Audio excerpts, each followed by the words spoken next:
سراج الحق صاحب، یہ جو آپ نے بتایا کہ اصل میں پیپلز پارٹی اور مسلم لیگ نون کا مقابلہ یہ ہے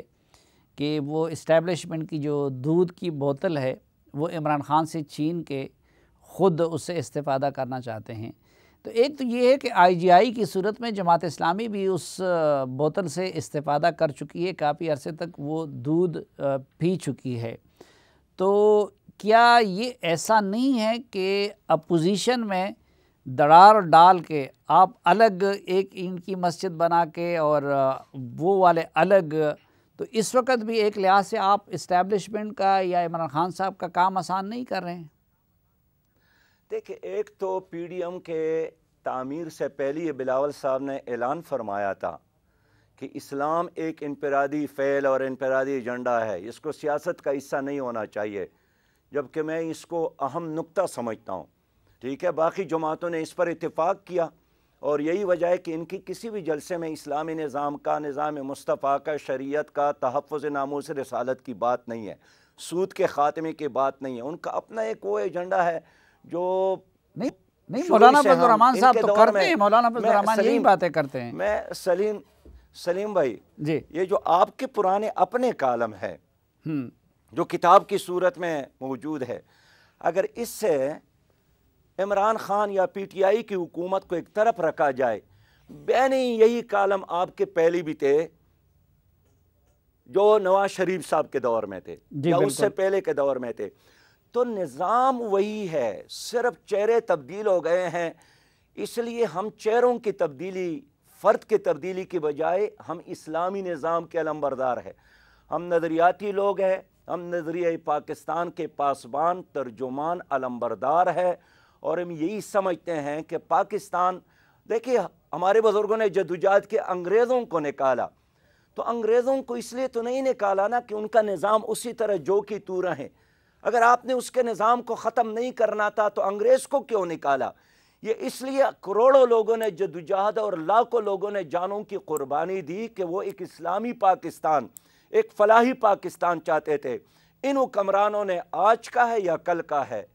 اس پاکستان کو بننے نہیں دیا۔ نہیں سراج الحق صاحب، آپ نے درست فرمایا،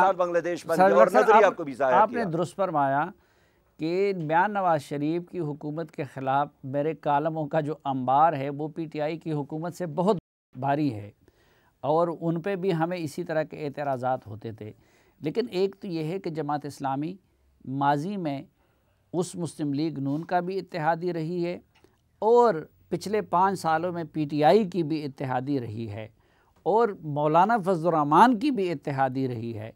تو ایک تو یہ ہے کہ اگر اس وقت حکومت کے لیے آپ اتحادی رہ سکتے تھے تو اب جمہوریت کی بحالی کے لیے کیوں نہیں رہ سکتے؟ کیونکہ اس کے بعد تو مولانا نے بھی ان کے خلاف الیکشن لڑنا ہے، آپ نے بھی ان کے ہر نے ایک نے اپنے اپنے منشور کے مطابق الیکشن لڑنا ہے۔ تو لوگ کہتے ہیں کہ حکومت کے لیے تو آپ نے مسلم لیگ کا بھی ساتھ دیا، آپ عمران خان صاحب کے ساتھ بھی بیٹھے، آپ مولانا فضل الرحمان صاحب کے ساتھ بھی بیٹھے، لیکن اب جب جمہوریت کی بحالی اور نئے رولز آف گیمز بنانے کی جدوجہد ہے تو اس میں آپ نے الگ معاملہ شروع کر دیا ہے جس کا فائدہ حکومت اور اسٹیبلشمنٹ کو ہو رہا ہے۔ دیکھیے سلیم، احتجاج ہی پی ڈی ایم والے کرتے ہیں، جلسے کرتے ہیں، کوئی توپ اور ٹینک تو نہیں چلایا کہ اب مجھے تانا دے دے کہ انہوں نے تو توپ چلائے ہیں اور آپ جلسے کرتے ہیں، انہوں نے ٹینک چلایا ہے اور آپ صرف جلسے کرتے ہیں۔ جلسے وہ بھی کرتے ہیں، جلسے میں بھی کرتا ہوں، احتجاج وہ بھی کرتے ہیں، احتجاج میں بھی کرتا ہوں۔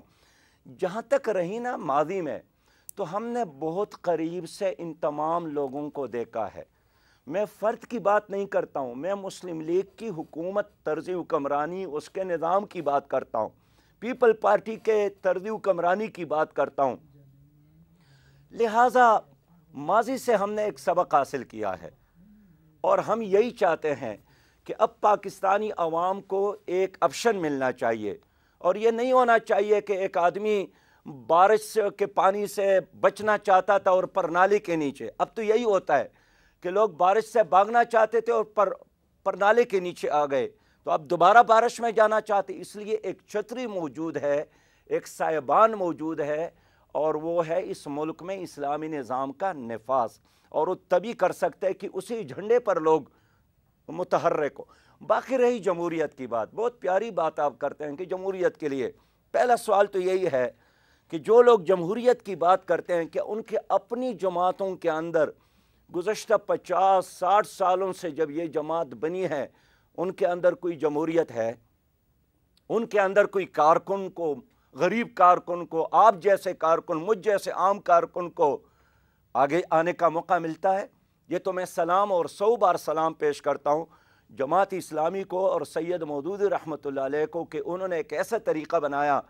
کہ انہوں نے جماعت اسلامی کو ایک اصلی اسلامی جماعت بھی اور ایک حقیقی جمہوری جماعت بھی اور ایک پروگریسو ترقی پسند جماعت بھی بنائی ہے، جس میں ہر آدمی کو موقع ملتا ہے کام کرنے کا، عزت ملنے کا، آگے بڑھنے کا موقع ملتا ہے۔ یہ خاندانوں کے گرد جو سیاست گومتی ہے، آپ اس کو جمہوریت سمجھتے ہیں؟ یہ تو مغرب میں بھی جمہوریت کہیں بھی آپ کو نظر نہیں آئے گا جو ہمارے ملک میں، یہ تو خاندانوں کا ایک نظام ہے جنہوں نے اپنے لیے کچھ لوگوں کو اکٹھا کیا ہے۔ 700 خاندان ہیں، میں آپ کسی وقت مجھ سے ملے اور میں آپ کو لسٹ دوں گا۔ یہ 700 خاندان ایسٹ انڈیا کمپنی کے دور سے چلے آ رہے ہیں اور آج تک مسلط ہے، آئندہ ان کے پوتے اور لیکن مسلط ہوں گے۔ اس لیے میں سلیم میری بات مجھے مکمل کرنے دے، میں نے الیکشن کمیشن سے درخواست کی ہے اور تجویز دے رہا ہوں کہ جس طرح الیکشن کمیشن الیکشن کی نگرانی کرتا ہے اسی طرح پارٹی کے اندر بھی الیکشن کمیشن کے تحت ہی الیکشن ہو، انتخاب ہو، وہاں ان کی نگرانی ہو کہ اگر کوئی فرد اپنے پارٹی کے اندر جمہوریت کا قائل نہیں ہے تو وہ آپ کو، مجھ کو اور 22 کروڑ عوام کو کیسی جمہوریت دے سکتا ہے؟ لیکن سراج الحق صاحب، الیکشن کمیشن میں پی ٹی آئی کا پارٹی فنڈنگ کیس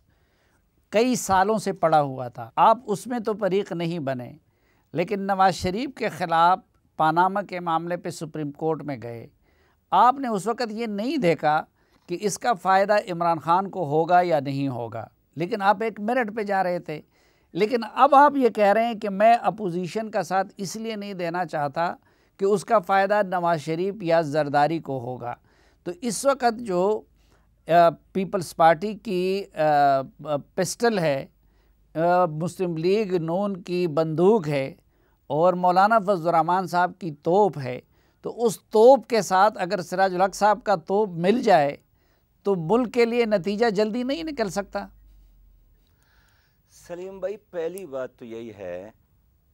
کہ ان لوگوں سے مل کر کیا ہم تبدیلی لا سکتے ہیں یا وہ پرانا نظام دوبارہ آئے گا؟ پہلا کویسچن تو یہی ہے۔ دوسری بات یہ ہے کہ میں کیسے مان لوں، خود پیپل پارٹی کی تو حکومت ہے نا سندھ میں جی،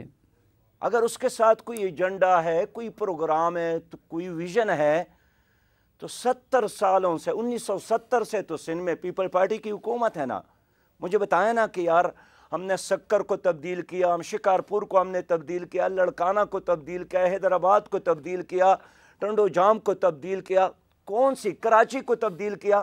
جو ریونیو کا سب سے بڑا مرکز ہے، سب سے زیادہ مسائل کراچی میں ہیں۔ میں اس لیے عرض کرنا چاہتا ہوں کہ آپ کہتے ہیں کہ آپ اپوزیشن کا ساتھ کیوں نہیں دے رہے ہیں، میں آپ سے یہی عرض کرنا چاہتا ہوں کہ ایک چانس ہمیں ملنا چاہیے، ایک موقع ہمیں دینا چاہیے۔ نہیں سراج الحق صاحب، یہ ان کو حکمران بنانے کے لیے ان کو حکمران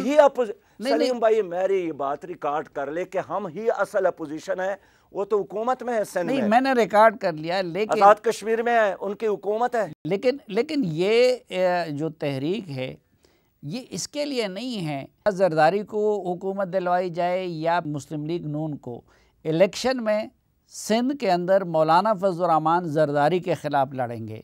اسی طرح بلوچستان میں محمود خان اور مولانا فضل الرحمان ایک دوسرے کے مقابل ہوں گے۔ باقی ملک میں بھی وہ یہ کہتے ہیں کہ الیکشن سے ایجنسیوں کے رول کو ختم کرنے کے لیے اور مقابلے کا ایک اوپن میدان بنانے کے لیے ہم یہ سب کچھ کر رہے ہیں کہ جس میں پھر جماعت اسلامی بھی اپنے منشور اور طاقت کے ساتھ آ جائے۔ اس الیکشن میں آپ نہیں مانتے کہ آپ کے ساتھ ہاتھ ہو گیا تو وہ تو یہ ہاتھ روکنے کے لیے کرنا چاہتے، تو اس میں ضروری نہیں تھا کہ آپ ان کے ساتھ تعاون کریں، باقی تو پھر آپ اپنا الیکشن لڑیں گے، وہ اپنا لڑیں گے، قوم کی مرضی ہوگی تو آپ کو دے دیں گے۔ نہیں، آج آپ ایک جگہ پر بیٹھے نا، کل آپس میں لڑ رہے ہیں، یہ تو کوئی پالیسی نہیں ہوئی کہ آج ہم آپس میں بیٹھے ہیں اور کل 2 مہینے بعد ہم نے آپس میں لڑنا ہے۔ کسی نظام پر تو ان کا اتفاق نہیں ہے، اور ہمارے پی ڈی ایم کے ساتھ اس وقت لڑائی نہیں ہے۔ وہ اپنا کام کرے، ہم اپنا کام کریں گے، وہ بھی جلسے کرے، ہم بھی جلسے کریں گے، وہ بھی احتجاج کرے، ہم بھی احتجاج کریں گے۔ اگر مسئلہ ایک شفاف الیکشن کا ہے تو سب سے پہلے ہمیں خود بھی آپس میں ڈائیلاگ کرنا چاہیے کہ شفاف الیکشن کے لیے یہ 10 اصول ہو۔ ہم الیکشن کمیشن کو مجبور کریں، ہم حکومت کو مجبور کریں، ہم اسٹیبلشمنٹ کو مجبور کریں کہ آپ کو الیکشن میں نظر نہیں آنا چاہیے۔ یہ جو بات آپ کرتے ہیں، اگر آپ سید مودودی رحمۃ اللہ علیہ کی ان تقریروں کو سن لے جو 1967-68 میں اس نے کیے، اس میں بالکل یہی باتیں ہیں کہ اسٹیبلشمنٹ کو کسی بھی لحاظ سے سیاست نہیں کرنی چاہیے۔ ان کا کام وہی ہے جو قوم نے ان کے حوالے کی ہے۔ جرنیلوں کا کام وہی ہے جن کا وہ حلف اٹھاتے ہیں، اللہ کو گواہ بنا کر حلف اٹھاتے ہیں کہ ہم نے سیاست نہیں کرنا ہے، ہم ملکی سرحدوں کی حفاظت کریں گے۔ یہ تو ہمارا پہلے ہی سے موقف ہے، یہ تو قاضی حسین احمد صاحب کا موقف تھا، یہ منور حسن صاحب کا موقف تھا، یہ میرا موقف ہے اور ہمیشہ سے ہے۔ اس لیے میں کہنا چاہتا ہوں کہ اسٹیبلشمنٹ کو سیاست میں لانے والے یہی لوگ ہیں۔ اچھا، یہ جو مکالمہ اس وقت میں اور آپ کر رہے ہیں، کیا پی ڈی ایم کی قیادت نے آپ کو باقاعدہ دعوت دی ہے اور یہ مکالمہ آپ کے ساتھ پی ڈی ایم کی قیادت نے کیا ہے؟ یعنی جو پہلے ان کا اجلاس ہو رہا تھا، جو بلاول صاحب نے بلایا تھا، تو ان کی طرف سے یہی پیغام تھا کہ اگر آپ آنا چاہتے ہیں تو ہم آپ کو ایک باقاعدہ دعوت دے اور آپ کے پاس آ جائے، ڈیلیگیشن آ جائے، وغیرہ وغیرہ وغیرہ۔ لیکن ظاہر ہے جس گاڑی کا کوئی سمت معلوم نہ ہو، منزل معلوم نہ ہو، ڈرائیور معلوم نہ ہو، کوئی پروگرام معلوم نہ ہو، تو ہر گاڑی میں سوار ہونا کہ بس جو چلتی کا نام گاڑی اس میں سوار ہونا ہے، ہم یہ نہیں کر پاتے۔ ہم ایک کلیئر موقف کے ساتھ کہ اس ملک کا مستقبل وابستہ ہے اس ملک میں اسلامی نظام کے ساتھ۔ اسلامی نظام نہیں آیا، مشرق پاکستان ٹوٹ گیا۔ اسلامی نظام نہیں آیا، پاکستانی قوم نہیں بن سکی۔ ہم ایک ویلفیئر اسلامی ریاست جو قائد اعظم کے نظریات اور اصولوں اور ان کی تقریروں اور ان کی ویژن کا ایک ترجمان وہ نہیں ہے، تو یہ نقصانات ہمیں دیکھنے میں آ رہے ہیں۔ اس لیے میں سمجھتا ہوں کہ ہم تو ایک مکمل نظام کے تحت عوام سے تعاون چاہتے ہیں، اور وہ نظام میرا بنایا ہوا کسی جاگیردار کا، کسی کرپٹ سرمایہ دار کا، کسی ٹھیکیدار کا، کسی مافیا کا نہیں ہے۔ وہ وہی نظام ہے جس کے خاطر ہندوستان میں بھی اسلامی نظام تو تھا۔ نہیں ہے، ہندوستان تو نہیں ٹوٹا، کوئی اور ملک چین میں نہیں ہے، چین تو نہیں ٹوٹا۔ لوگ کہتے ہیں کہ عوام کی رائے کا احترام نہ کرنے کی وجہ سے پاکستان ٹوٹا۔ تو میں تو یہی بات عرض کرتا ہوں، میں نے تو یہی بات عرض کی کہ خود آئی بی کے سربراہ نے کہا کہ جماعت اسلامی وہاں جیت رہی تھی لیکن اس کو جیتنے نہیں دیا گیا، اس کا نقصان تو یہی ہوا۔ اور اب بھی میں کہنا چاہتا ہوں کہ ہمیں راستہ دینا چاہیے، اور میں اس لیے جو پی ڈی ایم میں شامل جماعتیں ہیں ان سے یہی کہنا چاہتا ہوں کہ ہمیں ایک شفاف الیکشن پر مل کر بیٹھ کر ڈائیلاگ کر کے قوم کے سامنے ایک پروگرام دینا چاہیے، الیکشن، شفاف الیکشن۔ لیکن اگر امیج یہ ہو کہ وہ رابطے بھی رکھتے ہیں رات کو اور چاہتے بھی ہیں کہ بس کوئی طریقہ ہو کہ سندھ کی حکومت کو تسلسل ملے، ہمارے کیسز کا خاتمہ ہو جائے۔ میرا مسئلہ نہ سندھ کی حکومت ہے، نہ میرا مسئلہ نیب کے کیسز ہے، نہ میرا مسئلہ کوئی شوگر مل ہے، نہ میرا مسئلہ کوئی کارخانہ ہے، نہ میرا کوئی اور مسئلہ ہے۔ میں ایک کلیئر پروگرام عوام کے سامنے رکھنا چاہتا ہوں کہ اس ملک میں نظام مصطفیٰ کا نفاذ تمہارے تمام مسائل کا حل ہے، اور یہ نظام میرا یا کسی لیڈر کا نہیں ہے، ایک کلیئر پروگرام یا لائحہ عمل بنانے کے لیے آپ پی ڈی ایم کی قیادت کے ساتھ مکالمے کے لیے اور بیٹھنے کے لیے تیار ہیں؟ دیکھیے میں تو بار بار یہی کہنا چاہتا ہوں کہ آپس میں ڈائلاگ کرنا، بات چیت کرنا، مذاکرات کرنا، یہ تو وقت کی ضرورت ہے، یہ تو ہونا چاہیے، لیکن اس طرح کہ بس چلتی کا نام گاڑی، کوئی منزل، کوئی ویژن، کوئی پروگرام معلوم نہ ہو، تو میں ایک بار پھر کلیئر کرنا چاہتا ہوں کہ فرد کی تبدیلی نہیں، اس نظام کی تبدیلی کے لیے ہم نے ایک تحریک شروع کی ہے، لوگوں کا زبردست رجوع ہے، اور سلیم سب سے زیادہ رجوع جو میں نے دیکھا باجوڑ میں، دیر میں، بنیر میں، سوات میں، اس میں 70-80% ہمارے پروگراموں میں نوجوان ہوتے ہیں، وہ کہتے ہیں ہمارے ساتھ ہاتھ کیا گیا، ہمیں دھوکہ دیا گیا، تبدیلی کے نام پر ہمیں ورغلایا گیا، میڈیا نے ہمارے سامنے جو مناظر رکھے تھے وہ سارے غلط تھے، اس لیے اب ایک حقیقی تبدیلی اس ملک میں اگر کوئی جماعت لا سکتی ہے وہ اسلامی، جمہوری اور حقیقی معنوں میں ترقی پسند جماعت اسلامی ہی لا سکتی ہے، اور جماعت اسلامی ہی حل ہے۔